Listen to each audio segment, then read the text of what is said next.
Welcome to the Total Soccer Show and our latest batch of listener questions. On this episode, we're questioning the existence of Spursiness in teams across the world. We're discussing our guilty pleasure players, and we're asking if the 5-sub rule is ruining the Premier League. My name's Ryan Bailey. Joining me today, hiya Taylor Rockwell. How are you?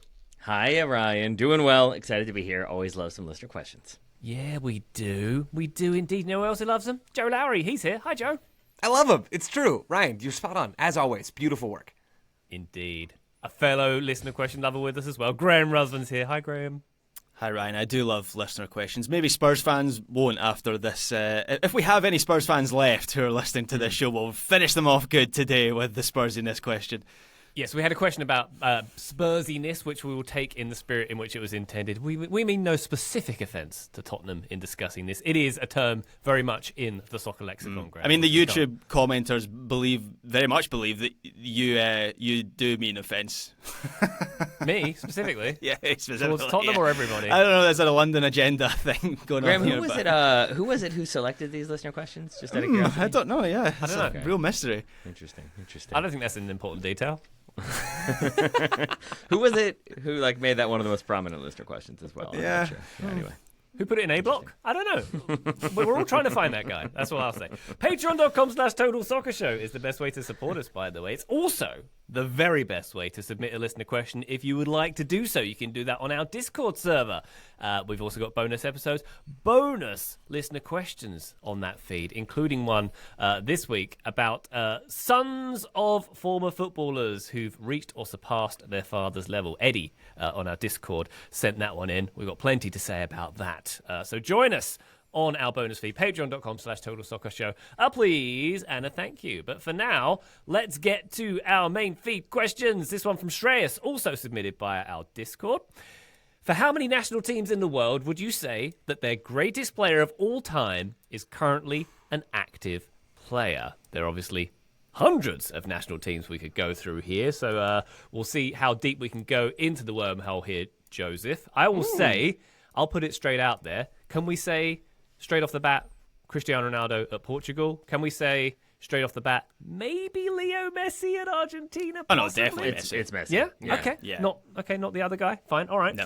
And I'm assuming Timo Werner at Germany is a given. Oh, yeah, of course. Born offside. I mean, that's all you need is that level. My honest answer to this question is 50%. 50% of the national teams around the planet have their greatest of all time player who is active. And that is poorly sampled perhaps on my part. But here's my strategy for this. So here's what I did. Because looking through the thousands of FIFA nations didn't feel like it was going to happen between my waking hours yesterday to waking hours today. Joe, so if you were looking through thousands of nations, we might already have a sample size Ryan says problem. there's hundreds of national teams. I think there's not thousands at least. There's got to be at least 1,000. How is Graham writing the Soccer Dispatch if there's not 1,000 different national teams? Are you it's Gianni not possible. Infantino? When did this happen? Yeah, we're splitting it so we can do 1,000 in 2014 World Cup. It's gonna be great. 2048 teams World Cup coming in 2048. I went through the top 20 of the thousands and thousands and thousands of 10,000s of FIFA nations, and I decided that 9 of them had their greatest of all time player active and alive. So you all are going to fact check me here. So I'm going to run through the list very briefly. Argentina, Messi, already said it. Ryan doesn't say Maradona's name, but he's the one that Maradona was next in contention. Spain, I'm going to say no. Because Xavi and Iniesta existed. Correct. Lamine Yamal, Can we not come there back yet. to Spain later on? I had We're as not there Spain yet. no, but maybe one day. Yeah, Could be one day, but definitely not right now. Agreed. France, no. I'm going to say Mbappe's not there yet with Zidane and Henry. I don't know. This is all guesswork. England, I'm going to say no. Agreed. Old, good players when Ryan Who you got? cared more. Rooney. I have a question mark down on my Rooney. list. So Wayne Rooney is my suggestion, yeah. Okay. I also active think if in we're spirit. talking about the way the country talks about the national team, I think there is still the knock that England team hasn't won anything. And when you have a team that has won a World Cup, even if it was a very long time ago, I think that still elevates some of those names from that World Cup winning team. G. Greaves. England should try winning something Bobby Chow. soon. I think maybe they should try. Let's keep going. Pele, You're on your no. own I'm with sorry, that, Brazil. Brazil, no. I'm going to say Pele probably Agreed. fits that description. Portugal, Ronaldo, as Ryan said. Netherlands, I'm going to say no. Johan Cruyff is the one that gets legendary status here. I would really like to make a shot for Virgil van Dijk, but I can table that argument for another time. Oh, but you I put- still said You no. go ahead and table that right now. There's a few, surely. There's Zip a that few lip. from the past who, like, I'd even put like Ruud Gullit up there, right? Virgil van Dijk might be the greatest center back of all time, but let's move forward. Kevin De Bruyne for Belgium. I think Do you he's even still know who active Eddie and Pope is? still alive. My bad. Germany, no. Or maybe. Wait, hold on. maybe? Sorry, I Wait, was talking yeah. over your Belgium Yeah, me too. shout, Joe. Oh, Go on. nice. De Bruyne. He's active and right, present as and well. accounted for. I had Germany, possibly Courtois, but goalkeepers Still are active, less fun so we're than good. midfielders. Yep, we're still good. For Germany, I said maybe it could be Manuel Neuer, who is like an all-time great at his spot. You could also look at Beckenbauer or Gerd Muller or yeah, some it's others. Beckenbauer. That's it. Taylor's shaking his head like he's watched 30 games of Beckenbauer's footage. Like I'm I don't aware know, of man. I'm aware of German football history. I'm I'm just shaking my head. saying. I realised that when you were talking about Bobby Charlton and Bobby Moore, and I was like, I don't know if I've ever actually watched any Well, of these guys. That's actually what's really interesting. To pause very briefly, and sorry I'm taking forever here, but I love this question. I think it's interesting because undeniably the greatest soccer players of all time are playing right now. Like you watch the sport now, the sport is better. You have this conversation in every sport.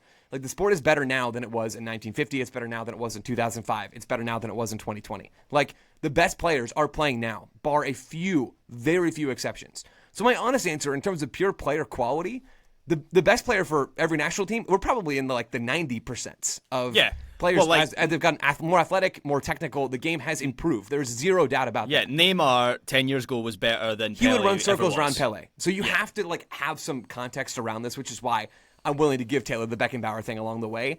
I don't think It's Neymar's running circles around anybody. I just Okay, wanna make fair that enough. Not right now. Neymar is doing rainbow flicks around he's- around players very slowly. gingerly walking around them, maybe. But I think that's helpful context because undeniably when we're talking about greatest of all time for each country, legacy pops in, like we were mentioning with England and the World Cup in 1847 or whenever that was. I think that's useful context here. Let me continue my list and then I'll see the rest of my time. Croatia, Luka Modric. So I'm going to say yes, Croatia's best player is alive and active. Italy, no. This is just not a great era for Italian soccer at the very present moment. Morocco are in the top 20 of the FIFA rankings. Hakimi is my pick for this. Yep. Mexico, no. This is also not a good era for Mexican soccer. Colombia, I'm going to say yes with James Rodriguez as their greatest of all time. Maybe some argument there, but I do think that he's that for me. Anyway. I agree, Joe. And even down to there could be some argument. I had James Rodriguez number one, very close. Could be Valderrama. Could be like the Yeah. Valderrama was in my short list for Colombia. Taylor squinting. Who's your pick, Taylor, for Colombia? Yeah, that's what I'm waiting for as well. Falcao? No way. That's that done. Falcao or Valderrama would be the two that I wonder about. they're But you're close. probably right. But you're probably right that in terms of actual highest level, it is probably James. Yeah. I didn't have that one. That's a good shout, Joe. USA, maybe. Honestly, I don't know. I don't really have a lot of juice for the Pulisic Donovan Dempsey argument, but I had Pulisic. I think you can make a convincing case both directions, frankly. Uruguay, Luis Suarez, I have as my greatest of all time. They won World Cup in 1930, Joe. Come on, go back to that see, team. This is the we're hard not thing. doing that. And why I only did 20. I know this is going to sound ridiculous. I think for Uruguay, there's an argument that it's Diego Forlan. I think that might be what Uruguayans would suggest. Maybe Edson Cavani as well is in there, but you're probably right in terms of international reputation and standing. It is Luis Suarez, but I wonder if Yeah, Diego in terms Forlan of is general more beloved. career, it's Suarez. But Yeah, I hear you, Taylor. Forlan came up as well in my thinking for this. Japan, I'm honestly not sure. No. So I went no. I'll tell you no categorically. Okay, who's the Japan pick? Shinsuke Nakamura or Hirotashi Nakata. Nailed it. Nakata was good. Yeah. And Okay. Nakamura. Senegal, I only have two more teams, and I'm done. Senegal, Sadio Mane, I'm going to say is their greatest player of all time. Taylor shaking his head no. Graham I saying did, but yes. we can keep moving. That's fine. Switzerland, Granit Xhaka, I don't know the Swiss pick here, but I Or said Shaqiri. I had two. Shaqiri or Xhaka. yeah, and I went Xhaka because his career has just been miles better than Shaqiri's has been. But Shaqiri obviously has performed for Switzerland. Anyway, that was a long, drawn out way of I think generally everybody's mostly on board with my picks there, bar a few. That's 9 of 20 of the top 10 national teams on the planet, according to FIFA, who is flawless, that have their best player of all time active. I also did CONMEBOL, which I won't list out, but I came up with 6 out of 10 in CONMEBOL who have their best player of all time active. So just over 50% for CONMEBOL, just under 50% for the top 20. So I am saying, if that extrapolates out to every nation on the planet, that just about 50% of them have their greatest of all time player active and playing today. And that was more. I genuinely agree, Joe, with that kind of ratio. That was more than I was expecting when I initially started coming up with the list. I went up to 30, so I also had David Alaba for Austria, current active player. South Korea, Son Heung-min, and then Alphonso Davies for Canada. So, there's a good number. When you go down the list, there's a good number that stand out. I still think it's not that high, to be honest. Because I think, if you look at the UEFA nations for a minute, I don't know, because I guess once you get into the weeds of, the Faroe Islands and Finland, maybe. I don't have the confidence to say. I think my look at, the Euros from last year, it was more that I would have said no than said yes. But then you have other ones along the way, like Armenia is probably yes. Georgia is probably yes. Uzbekistan, we've talked about them. They qualified for a World Cup. The answer is probably yes. Egypt, Mohamed Salah, yes. Norway, yes. We're going to say? Yes. Yeah, Erling Haaland. So, it Poland, does yes. start to, accumulate pretty quickly. And I think once you add in some of the nations that, I have no familiarity with, maybe it does tick up to around 40 or 50%. Boom, baby. Just a small point of clarification. Georgia's a no for me. That's Georgie Kinkladze. But let's move on. Or the goalkeeper who wore the... Oh, no, it was Hungarian. I was going to say Karai, who wore the joggies. Do you remember him? The goalkeeper. It is... Taylor, Ferenc I don't know. Puskás is Hungarian. Yeah, fair enough. It is interesting because I think it is also possible that I've gone a little over my skis with 50%, but I don't know how to do differently. And the reason for that is we are obviously all inherently biased Because towards you were the born present in age because 2013. Yeah, exactly, because we're watching players of our era. We are. I joked about the Beckenbauer thing. We haven't really watched Beckenbauer play. I don't know, maybe you went down some weird COVID rabbit hole, in which case props to you. But there's so many of these legends of the game that we don't really know. We know the names, we know their legacy. We don't really know how good they were. We know that they're worse than the players are today. Again, by and large, that's indisputable. But we don't really know exactly the impact that their legacy had because we didn't live through that time in the same way that we lived through this one. So I'm willing to say that maybe 50% is a little bit too high. But I think that bias is balanced out by the fact that the best players are playing today. So I'm just going to say that I was right and pat myself on the back. Joe, as evidence of your argument generally, when we've done drafts in the past, when we do the all-time U.S. 11, for example, the team that has anyone before 1990 is never going to get the most votes, even if it's the team that has the guy who scored the goal in the World Cup and whatever. That you don't really get that lasting impact. I did go with more so if I talk to a person from this country, who is the first name they're going to say? And I do think Germany probably has a lot of different answers, but Beckenbauer is probably number one on there. I do wonder, Graham, Scotland? No, not even close. No? Okay, Who's Kenny better than Scott Dalglish. McTominay? Well, nobody right now in world soccer, but Kenny Dalglish, Dennis Law, Dennis, cover your ears, Joe. Dennis Law won a Ballon d'Or, so maybe McTominay will this year. Nominated. Ballon d'Or. I was listening. I was still listening. That's fair. So no. The one that I think is probably the best, most interesting encapsulation of this is Austria for a moment, because I think is it Matthias Schindler? I forget his name because he played in the 1930s. But he is the one that's famed for creating the Austrian wonder team that leads to total football. Sincerely, if you look up best Austrian footballer, that will be the name. And then it will be but more recently is David Alaba. And so that is probably the one that most people would say.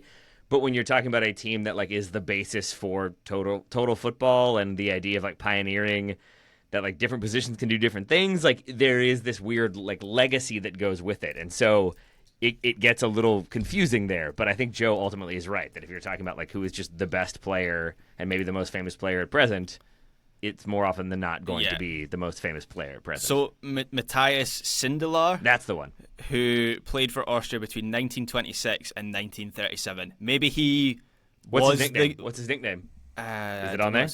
I don't know if it's written here. What is his nickname? The Paperman, the Mozart of football. There's a few here. The Mozart of football. There you go.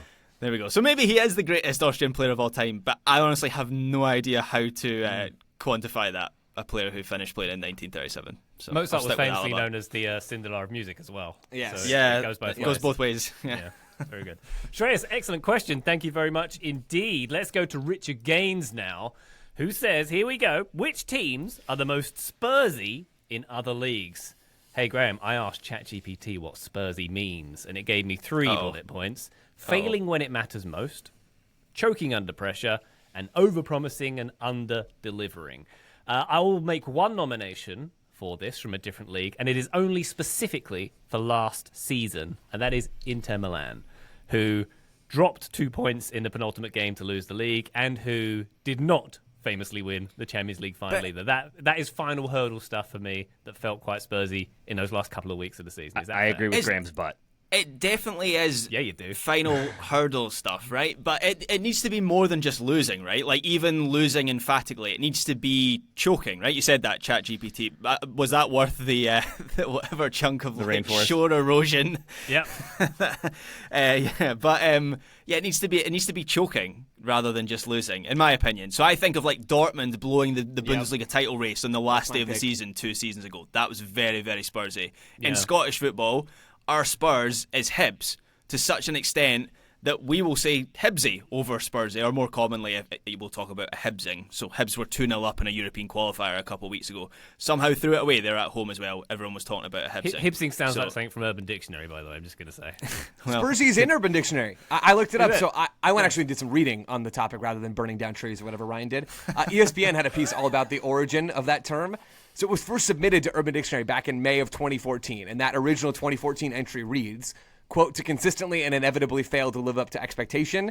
And then there was another definition added in 2019 that is, quote, to capitulate for no apparent reason like Tottenham Hotspur. I know we already defined it, but I just wanted the people to know that I did some reading. That's all. Go ahead, Graham. Nice. You were talking. yeah. So Dortmund definitely, I think, are probably the most prominent. Like those two clubs have been linked spiritually over the last few years.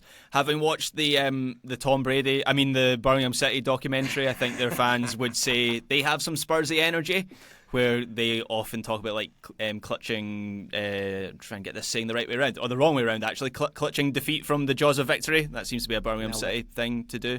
And then possibly like PSG until very recently. Leverkusen, they were nicknamed Neverkusen. They had a bit of a reputation for doing that, but obviously the last 2 seasons have changed that. So I think the answer is probably, well, for me as a Scottish Hibs, but in a broader sense, is Dortmund, I think. That's good. I like that. Taylor? A couple potential nominees. Benfica, when playing in European finals, the curse of Bella Gutmann. I think they've lost every single one since like the 1960s, and they've been involved in a bunch of them. Very Gutmann-y, I think. They've been in 10 European finals. They've won 2, the last being in the 1960s. Gutmann curses them. They've lost 8 since then. So that's kind of hilarious and amusing, which is also, I think, part of the Spursiness. The New York Red Bulls, Joe?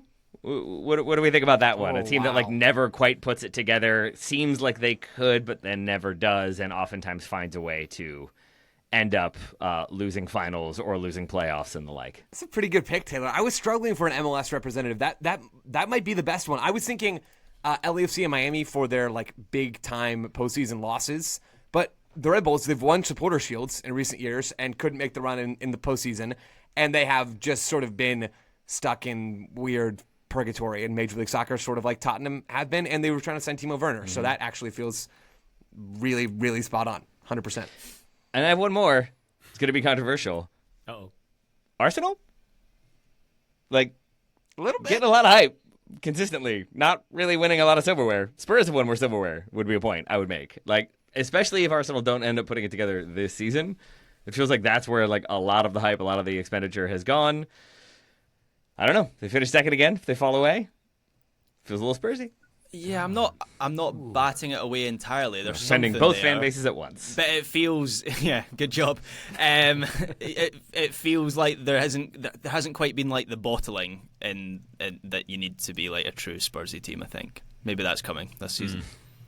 We shall see. All right, very good. Richard Gaines, thank you very much indeed for your question. Sorry, Joe, unless you have any more reading that you did on that one, or I'll move No, on. I think that was good. I only read a few sentences a day. That's all. I mean, that's all I can handle, really. Good for you. I only read when they do the Subway Surfers thing on the bottom of the screen. No, nobody else is. Okay, The never mind. Subway Surfer. Hey, Wrong. Graham, what's Joe saying? Hey, Discord younglings. I know you know what I'm talking about. That's all I'm saying. Subway Surfer. Oh man, he's making us feel old, Ryan. To be clear, this is a toxic trait of my generation. It's not one to be proud of, but you know. All right, close well, let's enough. not explain it. Let's take a break. Richard Gaines, thank you very much indeed for your question. We come back talking about the Premier League and its 5 subs rule and much more. Join us then.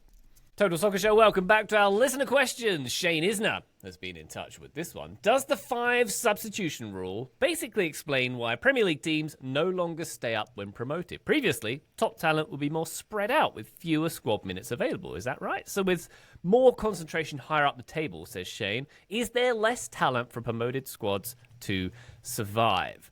I would say, Taylor, perhaps there's an element of this, but my feeling is that maybe stockpiling across multiple teams and the loan system abuses are probably worse for this than the 5 subs rule. Yeah, combined with astronomical money pouring in to the league, combined with ownership groups with themselves astronomical money coming on board. I think it's just it is largely money that explains, I think, the severe stratification that we've seen in the Premier League.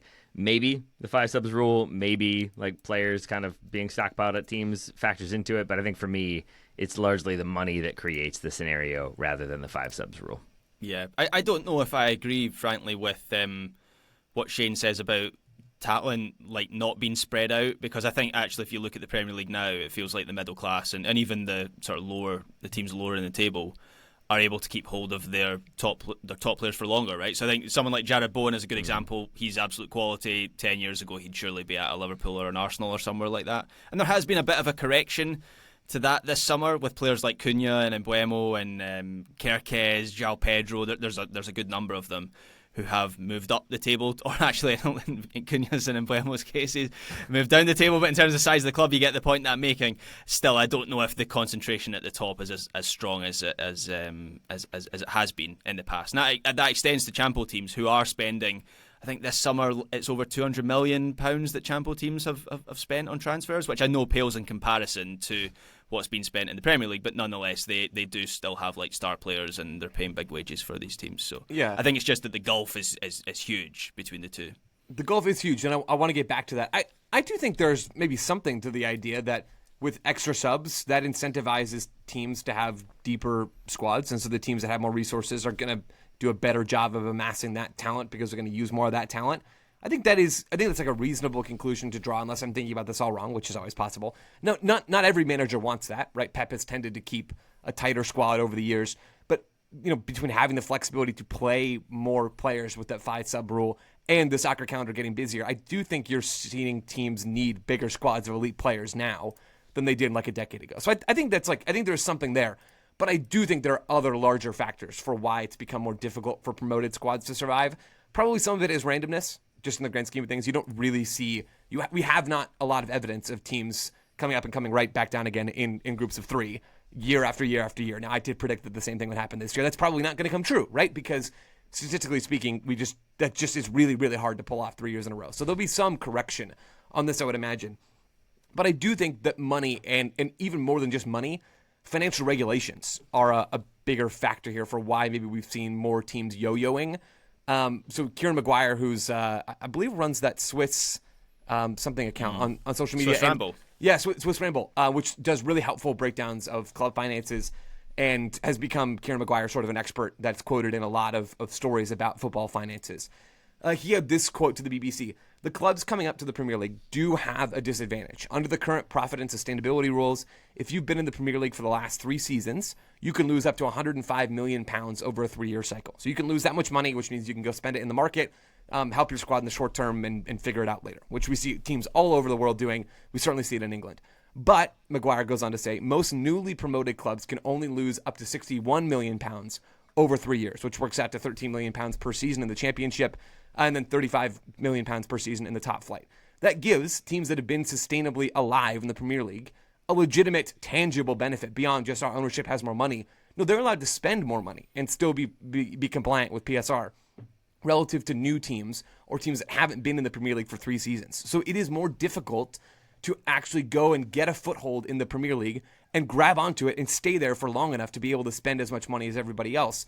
It's just straight up hard to do that. Then you toss in the fact that there is more appeal for bigger clubs that are clearly drawing players, and Newcastle felt that really, really acutely this summer. There are all sorts of factors beyond just the pure, our team has more money to spend than you do. We have more money available to us. No, we actually can and are allowed to spend it without having some sort of transfer ban or whatever it is. All these things, I think, come together, but I would think we're all probably on the same page that the finances has a bit more to do with it than the sub-rule. Yeah, I certainly agree that the money allows them to assemble and hoard more talent. We've seen that with like Liverpool and Chelsea, who've gone a bit, and Arsenal as well, who seem to have gone a bit nuts in the transfer market this summer. Man City have done it previously. Where I don't know. That's a genuine response to Shane's question, is whether the extra 2 substitutions is allowing them to like gain better results over the course of a season. I guess like it stands to reason that it would, but I just don't know if that is in any meaningful way that actually translates into points on the table, if you get my point there. All right, fair enough. Shane Isnett, thank you very much indeed for your question. This one from Matt Busby. Probably not that one. That would be impossible. After hearing the Tony Bloom recent discourse, how is his background in running numerous gambling companies not more of an issue? To outline here, Tony Bloom, obviously at Brighton, he made his money in poker and betting syndicates. His biggest one was called Star Lizard. I learned this week that Tony Bloom's nickname is The Lizard as well, which sounds bring that up. Cold and calculating, I Yes, suppose, it is the logic behind being called The Lizard. The other person, obviously, to mention in this conversation is Matt Benham, the Brentford owner as well, who started off as a banker. He was then a data analyst for a sports betting operator. Then he basically developed like stats models to help professional bettors, kind of like the syndicate kind of thing, to help beat operators and get the edge. Then he's got his own exchange called Smart Odds. And in exchange, not to get too boring about it, you basically can back and lay a bet, kind of like the prediction markets we have out in the US here at the moment. Also worth noting that one of the other big families, or one of the other big ownership groups in the UK is Stokes owners, the Coates family, who own Bet365, one of the biggest operators in the world. They are the UK's biggest taxpayers, which is, I suppose, a good positive PR line they have for the phenomenal amount of money they make from the gambling industry. But I suppose that the point I make about Tony Bloom and Matthew Benham as well is they're both number nerds. How they've got to where they are is number nerdiness, and they've sort of moneyballed their way through soccer team ownership as well. But there is, Taylor, sort of a core ethical issue here, I suppose, with owners who've made their money in gambling. There's a perceived conflict of interest. There's a conflict of interest when a player is involved in gambling in any way. And there's essentially a double standard. If an owner can profit from gaming and the players are prohibited from having any part in gaming as well. There is an article I saw in The Athletic that questioned this, and the answer the FA, the English FA, gave to this was when the FA, or the Athletic article says, when the FA introduced the new set of rules nearly a decade ago, it drew up a policy to account for club owners with a financial interest in the betting industry. It recognised these clubs, of which obviously Bloom and Benham's clubs would be ones, could be negatively affected unless special provisions were made which allowed their benefactors to retain existing relationships with gambling firms. So, Taylor, from what I can get from that is, it's kind of an issue, but they're grandfathered in and there's no obvious impropriety going on with this scenario. There's separation, surely. Yeah. I mean, I think that's it, right? There's no, obvious impropriety. There's no alleged impropriety as far as I know. I don't think Tony Bloom has ever been the subject of any inquiry or investigation or anything like it. I think his name was linked to a raid in Las Vegas, but it was mostly just that he was a prospective client or something like that. So I don't think that really is doubt on his name or anything like it. It's basically just that some of the words you've used there, Ryan, are kind of scary. Syndicate, betting syndicate, gambling syndicate. What are they doing? What does the syndicate mean? What are they controlling? Are they all wearing trench coats? And does anyone have a green visor on? What's going on? They'll do. But I think ultimately, there are probably provisions in place. I think there are probably a lot of analytics programs designed to track betting, to track irregular betting and the like. And thus far, nothing has ever been kind of revealed. So I think it's mostly just that if you don't like gambling, there is probably a feeling of should that be allowed? Should a gambling syndicate owner be allowed to own a team? I feel like there is a possible conflict of interest, but until there is an actual conflict of interest, I'm not sure there's much that could be or should be done. Yes, I think the key thing here is separation, right? Bloom isn't actually making any footballing decisions at football clubs in terms of the front office stuff, and he's certainly not coaching the team. Or you mentioned, Ryan, a player is unable to place a bet or gamble in any way. Well, they can score an own goal or pick up a booking, or there's so many different prop markets that they can affect in a way that Tony Bloom just doesn't have that, or Matthew Benham, they don't have that sort of direct influence.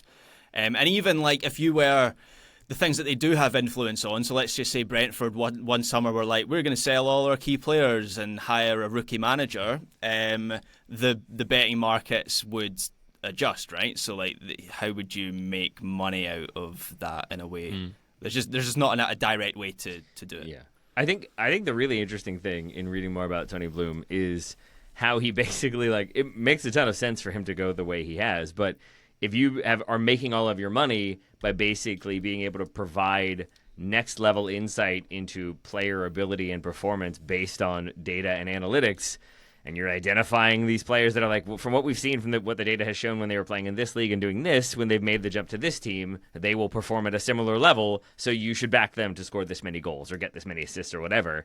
It's sort of a logical jump once you have enough money to, well, why not just take that entire operation and make it into talent identity or development, and then you can basically bring in a bunch of young talent and develop them and expect them to perform at a certain level that's going to justify the investment, because then you'll get some sort of sale and some sort of profit, and that's largely what they've done. Yeah. So if anything, it explains, I think, a lot of why Brighton have had the success, less so from just an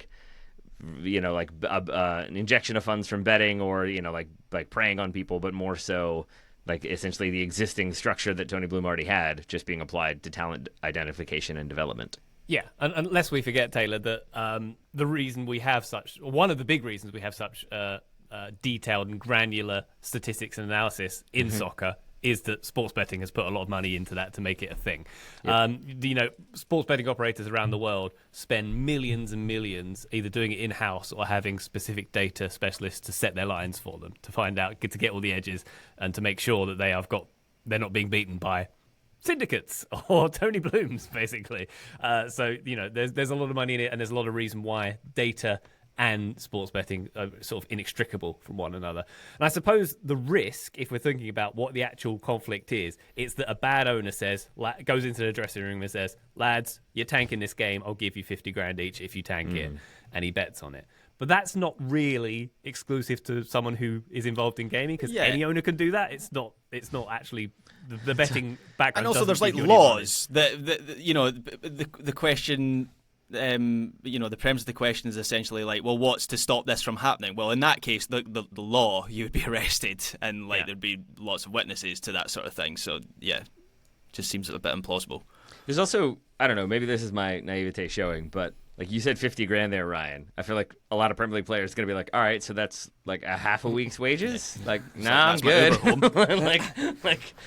There is an element there of like, there's so much money in that league that I think for it to be like a bribe that would be effective, it would then be notable. Like you would see it, I feel like, in the betting odds changing, and that would be sort of obvious. Again, maybe I'm naive and maybe I misunderstand how these things work. But also, let's watch and see if Brighton get weird yellow cards this weekend. To be clear, we're not asserting any impropriety. No, I think Graham did. Yeah. Apart from sue Graham if you're going to sue anyone. Yeah, exactly. Joe, anything to add here? Or no. we, I think Graham, impropriety Ruthven covered it all, as far as I'm concerned. Very good. Very good. That's the worst nickname that we've had today. The Mozart of soccer, the lizard, and that's mine. I feel like I've been hard done by there. Graham the Lizard of podcasting? That's better. Is that better? I Quite hope apt as well. that Tony Bloom has a robe, like a silk robe with the lizard on the back. That's all I hope. He probably has several. Yeah. He's rich enough. Yeah. And he revels in the name of the lizard, which I don't know if it's a good animal to be associated with, but we'll see. So Matt Busby, or just Matt Busby, excuse me, you're not a Knight of the Realm, but you are a Listener Questions asker. Thank you very much indeed for that one. One more quick break, and we're talking about our guilty pleasure players, and guess what? We're casting a Space Jam Soccer remake. Wow. Save the best till last, why don't we? Join us then. Total Soccer Show, welcome back to our Listener Questions. LJ Robinson has been in touch and says, tell us your guilty pleasure national team player from each of your respective home nations. That's a player that you love or enjoy a lot but would make your fellow countrymen shudder. I, Graham, struggled with this question. The best answer I could come up with is a player I think is quite divisive because he's a bit of a divisive fellow. Jordan Pickford. I think as a player, I can't. When that kind of player's on your side and he's doing the kind of banter and poop housery he's doing, I think you can't get enough of it. But there's a lot of I can imagine a lot of my fellow compatriots thinking, "All right, Jordan, calm it down." Especially when it's a goalkeeper as well. There's something about it coming from a goalkeeper. That level of eccentricity just makes you think they're going to throw one in their net at some point. And Jordan Pickford has done that over the course of his career. But I think he's actually matured quite well the last few seasons. So yeah, I can see that argument. Yeah, I couldn't get much beyond that for England. Definitely. Did you have any Scottish guilty pleasures? Yes, I don't know about quote make your fellow countrymen shudder because my guy is broadly quite popular, but there's a lot of discourse around Lyndon Dykes, and I love Lyndon Dykes. A hugely limited player who isn't playing at an especially high level. He's at Birmingham City right now. He was in League One in England last season. But there's just different rules for centre forwards in international football, especially for lower calibre teams like us. And Dykes is a handful. He's physical. He's good in the air. Work ethic is really good. So yeah, Lyndon Dykes for me. I mean, Che Adams is a much better soccer player, but Dykes is just often more effective, and that sort of breaks my brain a bit. But I have learned to live with the reality of international football and centre forwards in international football. I've just come up with an England one. Go on. Matt Letizia. Oh, because of all the other stuff. Guilty pleasure because obviously he was incredible as a player for Southampton and for a handful of England games that he did play. But obviously he makes most of us shudder because he's well, you know what he is. He's got theories about lizards. Oh, I bet he does. I bet he thinks all sorts of things about Tony Bloom and the way he rules the world. Anywho, Joe, your guilty pleasure US player. I'm gonna hesitate to say it because it's so obvious, but Gio Reyna is my pick. He is the definition of fitting in this category to the point where I don't even want to stick on it for very long. So I have two other noms that I think are both good. I'll save the best one for last. Ulianes is on my list. Taylor, do you remember Ulianes? I do. It doesn't seem like he's playing soccer anymore, which makes me very sad. But man, that dude was good. Like the Ulianes, Alex Mendez, Richie Ledesma kind of U.S. youth national team era is etched in an absolute stone in my memory. I loved Ulianes as this tricky, narrow winger who could beat players on the dribble, had a good eye for a pass. Not the most physically gifted, but you need some of those players. Oh, I just thought of this one that is very much in line with where Ryan was going. Andrew Carlton pops up on my list. I had a lot of stock in Andrew Carlton, the soccer player, when he was coming through with Atlanta United. That dude was awesome. Yeah. Which is now a good he's reminder. Now he's doing a podcast with Matt Letizia. So yeah, that's the downside. I know you're joking, but are you joking? That's kind of where we're at. And then my last pick is Jesus Ferreira, who I think is the best one to make like large chunks of the fan base actually shudder. I think Ferreira does a lot of useful things. I don't think he is an obvious national team contributor, really. And I don't think you should be getting games when you have a full complement of players around. But if you're looking for a creative guy who can play as a false nine, who can arrive in the box, who can pull some strings deeper downfield, I think he fit that role quite well for the U.S. at times and taking care of business against Caribbean nations, earning his nickname along the way. I think he had some solid moments for the U.S. under Greg Berhalter and just got a lot of hate at the bearing the brunt of the anti-MLS agenda that a lot of USMNT fans have. Pochettino has taken up camp on the opposite side of that discourse. That's perfectly fine. But Ferreira, I think, would make and does make a lot of U.S. fans shudder, and I think it's a bit undeserved. I think those are great shouts, Joe. On the Ulianes, Alex Mendez front, might throw Conrad De La Fuente into that mix as well. Yeah. That's another one. That's another one that I was like, this guy, he's got it all. He didn't. Except for the parts he doesn't have. Yeah, which was prominent. Which is most things, really. In terms of the current U.S. national team, I feel like Tim Ream is my answer. That seems to be one that a lot of my friends are forlorn when he continues to be included and like not just included but starting games as well. I also think some of that is because whenever I see Tim Ream written about, it's always like as though he's 96 years old. Like I take a little bit of umbrage with that one, given that he is 4 years my junior, I believe. So I have a lot of love and enjoyment of Tim Ream with the U.S.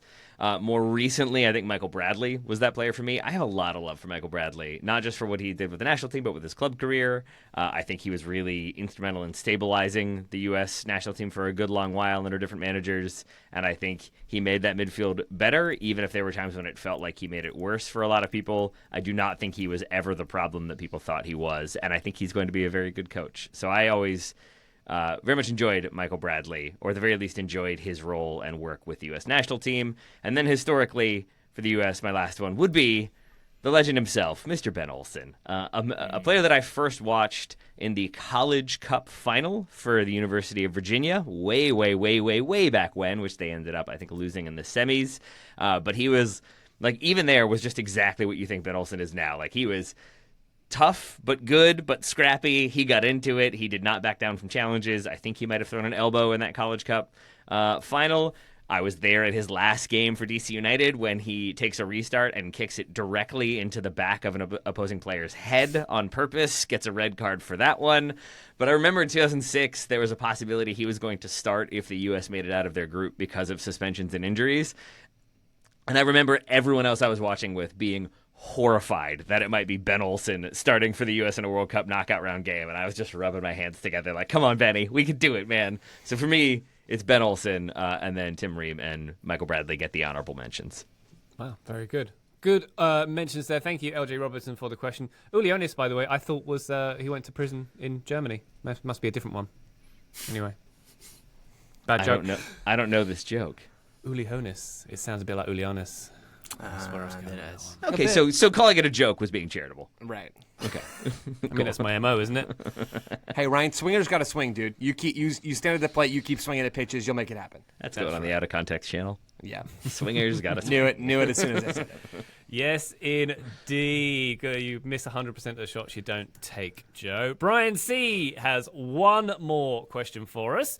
If you were casting a Space Jam soccer remake, who's getting the Monstar treatment and who is playing with the Looney Tunes? I like this question. Full disclosure, I've never seen Space Jam. Same. I knew. I just knew Ryan would. Do you need me to run through the plot for you, Ryan? Is it an R. Kelly music video with some cartoons in it?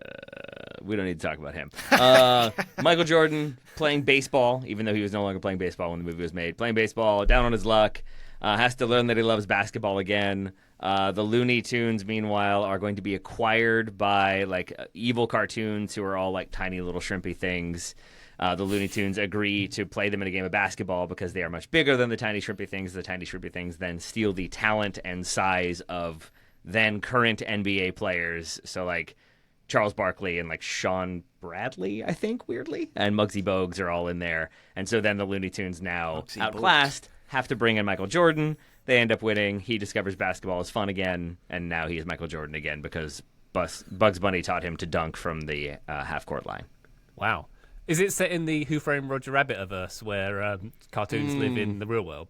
I believe they live in the center of the earth. He is pulled into the Toon World, but when he goes to get his ball out of the hole while golfing.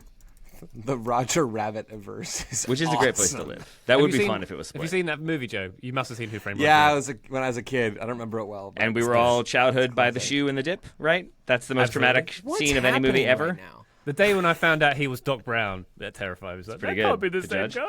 No. Can I tell you about my Oscar-winning script for Space Jam 3, since we've already remade it once? Go on. I'm very excited about this. A down-on-his-luck coach, whom we'll call Mauricio, is forced to manage in a footballing wasteland. But if he takes a team of ragtag misfit Toons to the promised land, he'll make it back to the big time and save the Toons. Hilarity ensues. The Monstars in this scenario are composed of all the former players turned pundits, but they are now returned to their respective primes because the Monstars in this universe listen to the broadcast where it's like Lawless and Twellman and Winalda and Claudia Reyna talking about how bad this team is and how much better they were.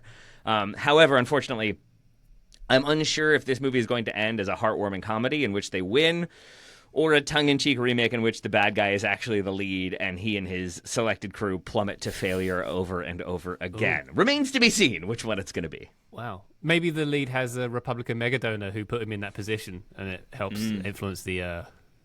I'd watch. That seems less. I love it. I love this already won an Oscar. I'm not allowed to stop watching, apparently. Yeah.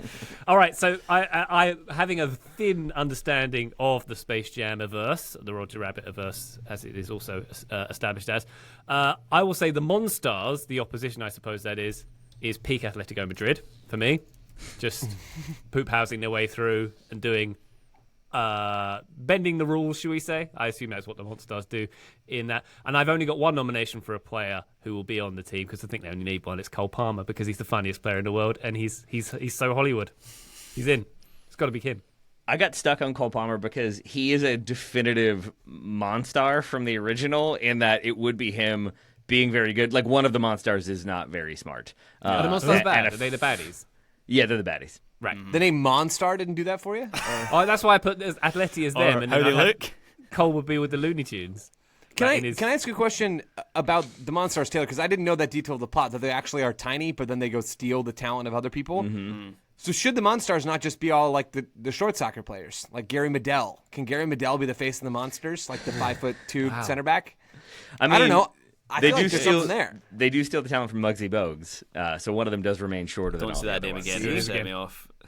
What's wrong with Muggsy Bogues? I had to suppress, but I had a serious bit of the giggles with that. If you go back and look at the YouTube video, I'm in tears at that. Are you one, not so- familiar with Muggsy? No, I've never heard that name before. I assumed that was a made-up name, but I googled it and it's Dude, not. he So- is Who's a the one in, legend. Always How Sunny who- dare who- you?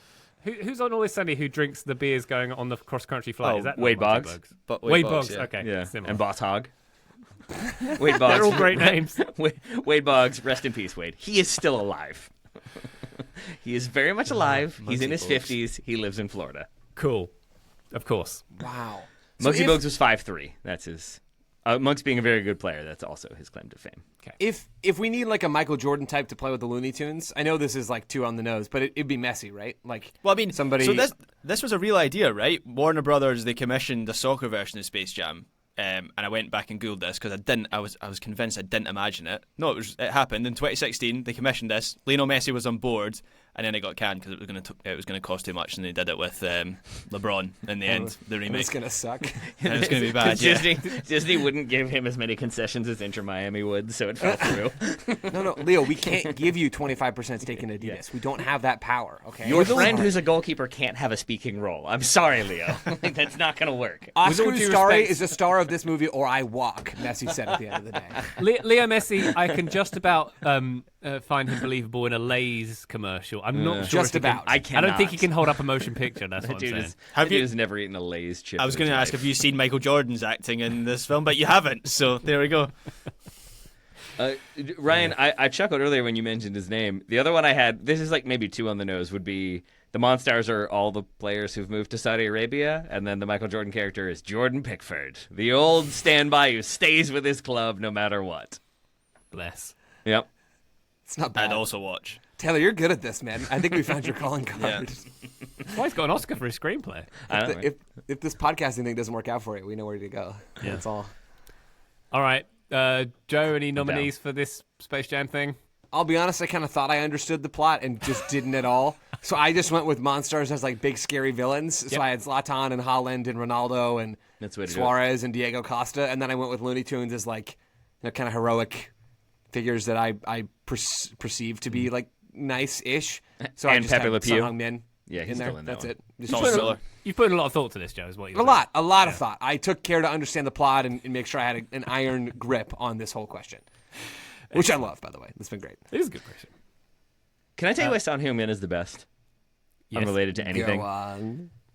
Did everyone see his first pitch that he threw? No. Yeah. So he the nails a Dodgers. strike for the Dodgers. And I saw, like, for the last 2 weeks, intermittent clips of him practicing at LAFC with, I believe, his translator. He's been practicing his pitch. That man takes everything seriously. I think LAFC going to win MLS Cup. That's my entire prediction Wow. right there. Fail to prepare and prepare to fail. Mm-hmm. Yeah. And also, Son Heung-min will throw a strike in the Space Jam-verse. Yes, he will. Done. Nice. Yes, he will.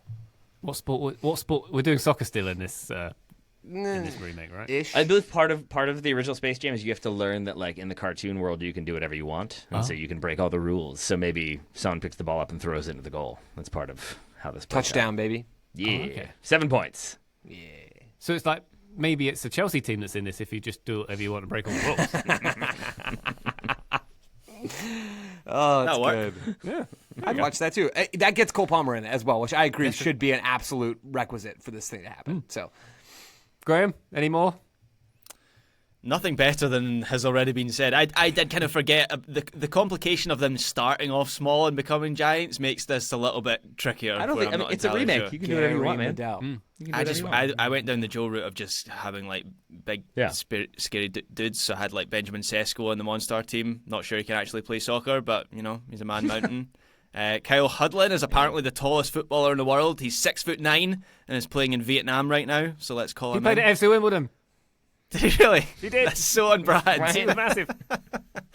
Oh wow, didn't know that. He's playing in Vietnam, so he's clearly a quality quality player for you. He really is he a legend? Has he got a statue? Oh God, can you imagine how much that statue We would couldn't cost? afford it. No, we couldn't afford it. We're only small. Another fundraiser. Come on, fans, dig deep.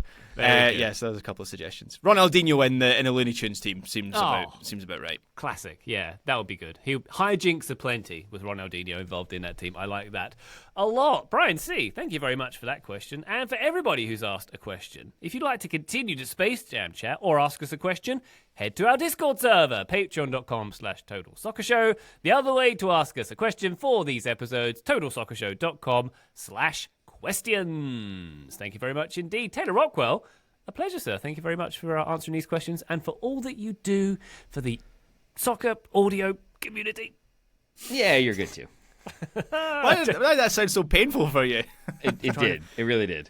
I quite often start a sentence and don't know where it's going, so it was just one of those examples, Graham. But thank you very much, Graham. Thank you, Ryan Bailey. Joe Lowry, pleasure as always. Thank you. Hey, thanks, Brian. And listener, thank you the mostest. We hope you enjoyed this episode. You have yourself a wonderful weekend and a wonderful Labor Day break indeed. We'll be back on the feed very shortly, but for now, bye.